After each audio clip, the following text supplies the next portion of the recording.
का मेरठ शहर जो कभी क्राइम नगरी कहा जाता था, योगी सरकार आने के बाद पिछली टर्म में भी और इस बार भी क्राइम का लगभग खात्मा हो चुका है। इसी सिलसिले में हम मेरठ जोन के एडीजी श्री ध्रुवकांत ठाकुर जी से बात करेंगे।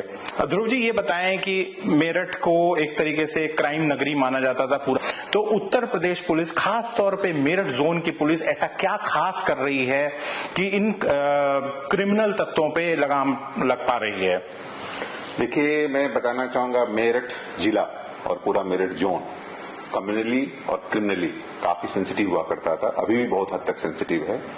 और एनसीआर क्षेत्र में होने के कारण, दिल्ली, हरियाणा और उत्तराखंड के सीमावर्ती क्षेत्र में होने के कारण यहाँ अपराधियों की, बदमाशों की आवाजाही सब जगह होती रहती थी और उस पर कहीं कहीं प्रभावी कार्रवाई में कमी थी।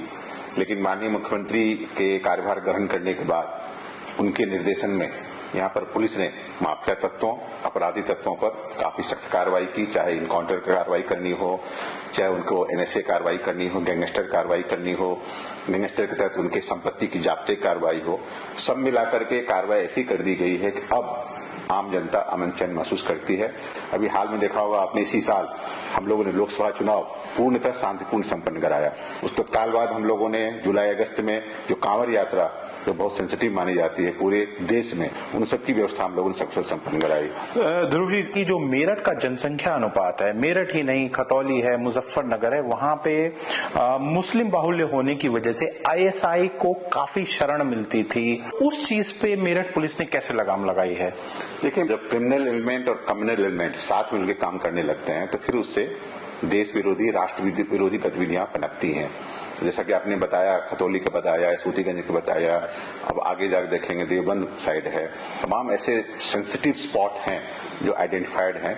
इसको देश की खुफिया एजेंसियों ने भी आइडेंटिफाई किया है और मेरठ पुलिस तो देख ही रही, साथ साथ यहाँ एसटीएफ और एटीएस मिलकर काम कर रही है। जो भी ऐसे लोग हैं जो हिट लिस्ट में हमारे हैं, उन पर हम टेक्निकल और फिजिकल सर्विलांस रखते हैं। त्योहार आ रहे हैं तो उसमें कम्युनल हार्मनी बनी रहे और कोई जो बदमाश तत्व हैं जो इसका फायदा उठा के इस तरीके के न करे, उसके लिए पुलिस क्या कर रही है? आपने सही कहा, ये एरिया कम्युनली सेंसिटिव मैंने पहले बताया था। और हाल के दिनों में देखा होगा कि गाजियाबाद में स्वामी यति नरसिंहानंद जी के बयान के बाद काफी इस एरिया में एक्टिविटी बढ़ गई थी। काफी लोग का स्पष्ट निर्देश था, यदि आपको किसी बात के विरोध में अपना प्रदर्शन करना है, अपनी बातें रखनी है, तो शांतिपूर्ण तरीके से रखें। आपका ज्ञापन हम मौके पर जाकर ले लेंगे, लेकिन इसकी आपको कतई कोई आजादी नहीं है कि आप बाहर निकलें, जुलूस लेके निकलें, हथियारों का प्रदर्शन करें या कोई धार्मिक किसी दूसरे संप्रदाय को आपत्ति लगने वाले कोई नारे लगाएं। ध्रुव जी, उत्तर प्रदेश सरकार ने काफी दिनों से एक चीज पे रिसर्च की और देखा कि धर्म परिवर्तन जो है वो एक तरीके से क्रिमिनल एलिमेंट ही उसको आगे बढ़ावा दे रहे हैं। देखिए, धर्म परिवर्तन, लव जिहाद अब कानूनी बन गए हैं और इस एरिया में ऐसी कई घटनाएं प्रकाश में आई, इसमें हम लोगों ने कार्रवाई की है। साथ ही साथ हमारी जो एलआईयूज हैं, लोकल एलआईयूज है, वो भी इन सारी गतिविधियों पर नजर रखती है, क्योंकि इन दोनों गतिविधियां, धर्म परिवर्तन, लव जिहाद, इस एरिया में काफी व्यापक है। यदि कोई अपनी पहचान छिपाकर, एक समुदाय के व्यक्ति है, अपनी पहचान छिपा ले, दूसरे समुदाय का नाम लेकर के, दूसरे किसी लड़की को भ्रम में रख करके, धोखा दे करके उसके साथ कोई अपराध करता है, अत्याचार करता है, तो उस मामले में हम लोग सख्त कार्रवाई करते हैं और आगे भी करते रहेंगे। हम लोग स्कूल में भी जा रहे हैं, कॉलेज में जा रहे हैं, जो बुद्धिजीवी तबका उनसे संपर्क रखते हैं, जो समुदाय के लोग उनसे संपर्क रखते हैं, उनको यही कह रहे हैं कि आप अपने युवाओं को सही दिशा में ले जाएं।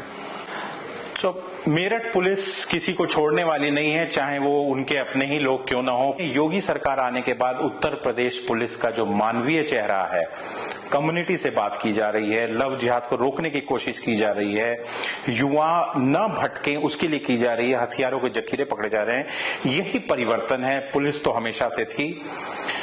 अमित सिंह, सुदर्शन न्यूज।